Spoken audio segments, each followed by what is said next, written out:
1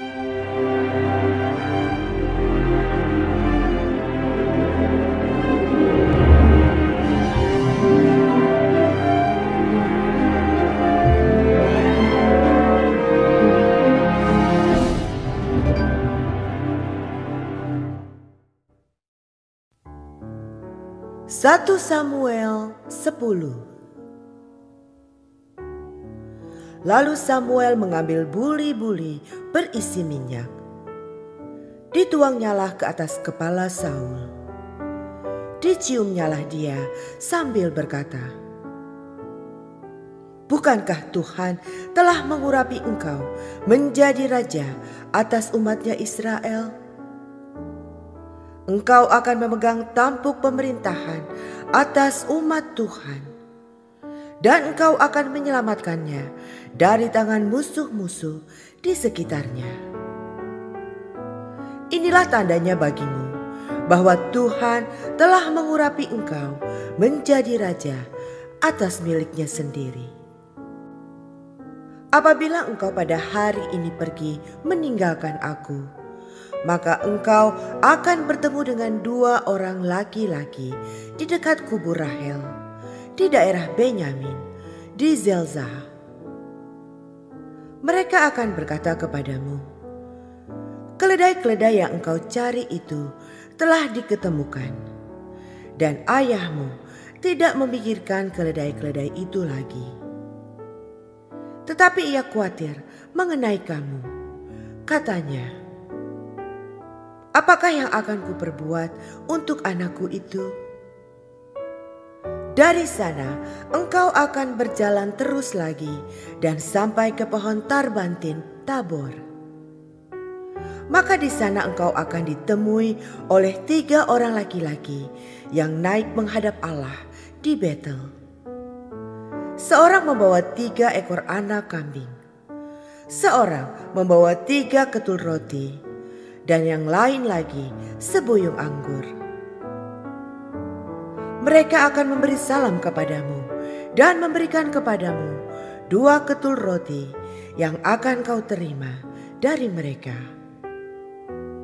Sesudah itu engkau akan sampai ke Gibea Allah, tempat kedudukan pasukan orang Filistin. Dan apabila engkau masuk kota, engkau akan berjumpa di sana dengan serombongan nabi yang turun dari bukit pengorbanan dengan gambus, rebana, suling, dan kecapi di depan mereka. Mereka sendiri akan kepenuhan seperti nabi. Maka roh Tuhan akan berkuasa atasmu. Engkau akan kepenuhan bersama-sama dengan mereka dan berubah menjadi manusia lain. Apabila tanda-tanda ini terjadi kepadamu, lakukanlah apa saja yang didapat oleh tanganmu, sebab Allah menyertai engkau. Engkau harus pergi ke Gilgal mendahului aku. Dan camkanlah, aku akan datang kepadamu untuk mempersembahkan korban bakaran dan korban keselamatan. Engkau harus menunggu 7 hari lamanya sampai aku datang kepadamu dan memberitahukan kepadamu apa yang harus kau lakukan." Sedang ia berpaling untuk pergi meninggalkan Samuel, maka Allah mengubah hatinya menjadi lain. Dan segala tanda-tanda yang tersebut itu terjadi pada hari itu juga. Ketika mereka sampai di Gibea dari sana, maka bertemulah ia dengan serombongan nabi. Roh Allah berkuasa atasnya dan Saul turut kepenuhan seperti nabi di tengah-tengah mereka. Dan semua orang yang mengenalnya dari dahulu melihat dengan heran bahwa ia bernubuat bersama-sama dengan nabi-nabi itu. Lalu berkatalah orang banyak yang satu kepada yang lain, "Apakah gerangan yang terjadi dengan anak Kis itu?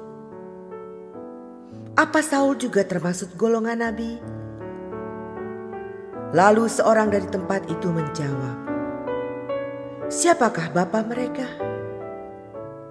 Itulah sebabnya menjadi peribahasa.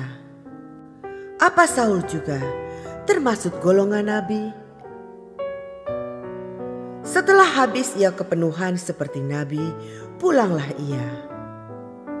Dan paman Saul berkata kepadanya dan bujangnya,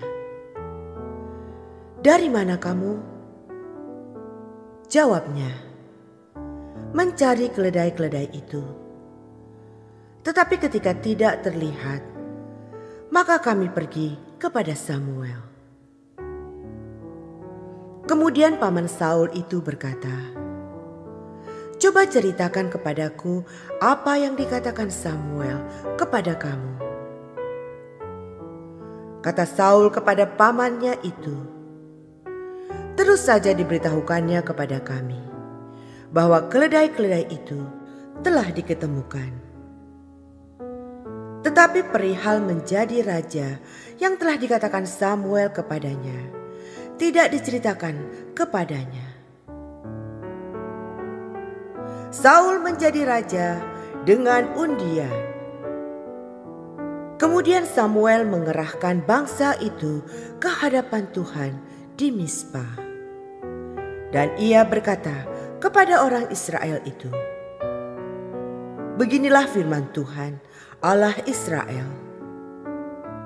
Aku telah menuntun orang Israel keluar dari Mesir dan telah melepaskan kamu dari tangan orang Mesir dan dari tangan segala kerajaan yang menindas kamu. Tetapi sekarang kamu menolak Allahmu yang menyelamatkan kamu dari segala malapetaka dan kesusahanmu dengan berkata, 'Tidak, angkatlah seorang raja atas kami.' Maka sebab itu, berdirilah kamu di hadapan Tuhan menurut sukumu dan menurut kaummu." Lalu Samuel menyuruh segala suku Israel tampil ke muka. Maka didapati suku Benyamin. Sesudah itu disuruhnyalah suku Benyamin tampil ke muka menurut kaum keluarganya. Maka didapati kaum keluarga Matri.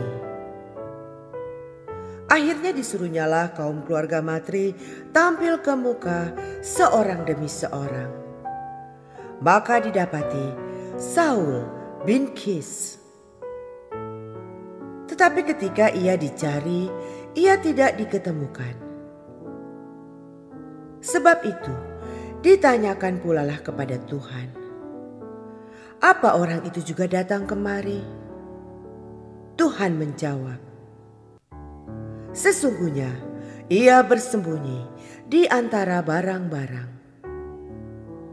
Berlarilah orang ke sana dan mengambilnya dari sana.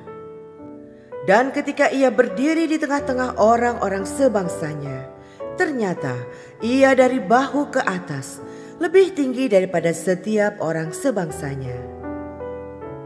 Dan Samuel berkata kepada seluruh bangsa itu, "Kamu lihatkah orang yang dipilih Tuhan itu? Sebab tidak ada seorang pun yang sama seperti dia di antara seluruh bangsa itu." Lalu bersoraklah seluruh bangsa itu demikian, "Hidup raja!" Kemudian Samuel menguraikan kepada bangsa itu tentang hak-hak kerajaan, menuliskannya pada suatu piagam dan meletakkannya di hadapan Tuhan. Sesudah itu Samuel menyuruh seluruh bangsa itu pulang masing-masing ke rumahnya. Saul pun pulang ke rumahnya ke Gibea, dan bersama-sama dengan dia ikut pergi orang-orang gagah perkasa yang hatinya telah digerakkan Allah. Tetapi orang-orang dursila berkata, "Masakan orang ini dapat menyelamatkan kita?" Mereka menghina dia dan tidak membawa persembahan kepadanya. Tetapi ia pura-pura tuli.